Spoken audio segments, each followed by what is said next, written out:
Hello everybody, welcome back to Screen Stars. Welcome to my review for Fear Street Part 3. Now, as you know, I've reviewed the first two Fear Street films, and this is a trilogy of movies that Netflix has premiered 1 week following the next. So you got Fear Street 1994, then you got Fear Street 1978, and now we've got the third and final chapter, Fear Street 1666. Now, the first one I thought was very watchable. I wasn't overly keen on the first one. I thought it was, a little bit of a generic slasher, and not overly interesting characters. I thought the second one, 1978, was a definite improvement on the first. Much better characters, seemed to have been better written, and seemed to have a little bit more fun with the genre. And what do I think of Fear Street 1666? I have to say, I think this is the best of the bunch. I really, really enjoyed this one. I think what we got in this one was a culmination of everything we've seen in the first two films. And we saw at the end of the 1978 one that she kind of, touched the witches stuff, and then she was sort of flashing back to 1666. So we learn what goes on through the eyes of the so-called witch, but it's played out using all the actors that we've seen in the first two films, which I thought was a very clever move initially. When I saw the trailers for 1666, I wasn't overly convinced with how they were going to sell this. Was it going to be a bit odd?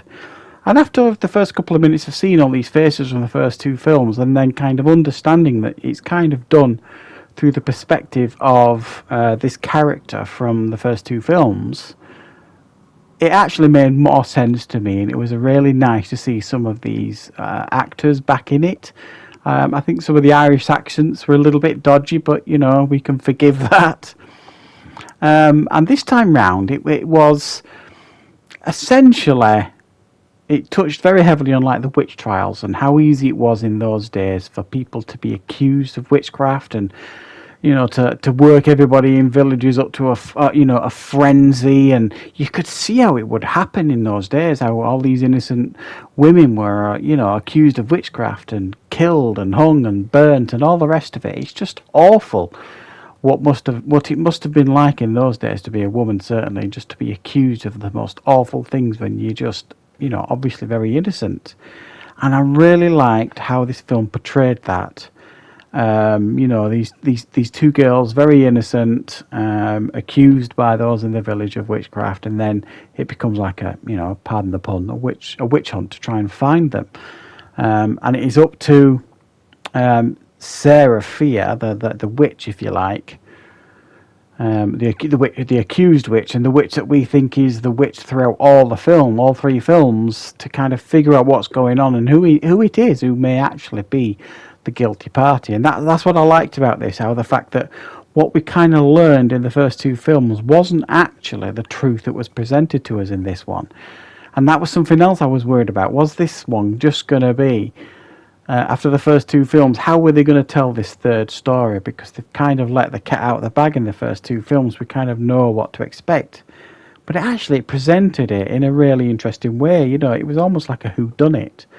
This 1666 one, with some really creepy scenes as well. The scene with the pastor that's been turned, and the horrible things he does to the children in the village, and I mean there really is some creepy stuff going on here, and I really enjoyed it. And then, just to put the cherry on top of the cake, I thought once the truth was learned, and we go back into 1994, and they present it as Fear Street 1994 Part 2. The last half an hour or so, 25 minutes, something like that, is them now knowing the truth, figuring out what they're going to do about it. And I really liked how they went about it. The fact that it didn't cheapen the last 25 minutes by, giving us unnecessary jump scares or another plot twist here and there. It presented the facts that we've been waiting for two films, and then it let the characters that we've got now to know and understand, and I actually appreciate them a little bit more than when I saw them in the first film. Putting the plan into action and seeing it working. And there's a couple of really good scenes, I think, in the last 25 minutes the scene where, you know, they figure out what they're going to do with these supernatural slashers, if you like. And you get a really cool scene where it's almost like a monster mash, you know, these slasher monsters going at each other. I thought it was pretty cool. I think I would have liked to have seen a little bit more of that, if I'm being honest.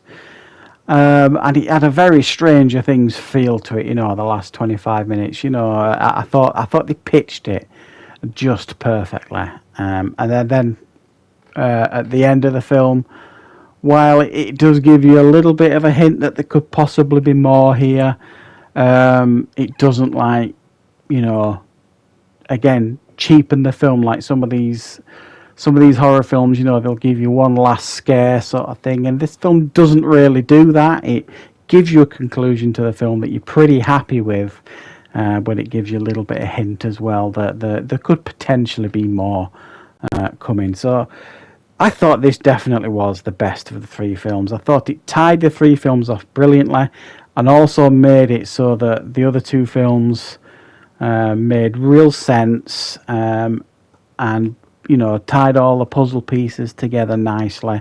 And I would actually fancy watching all three films again now that I know everything, now that everything fits into place, to see, you know, how the films feel on a second viewing, maybe.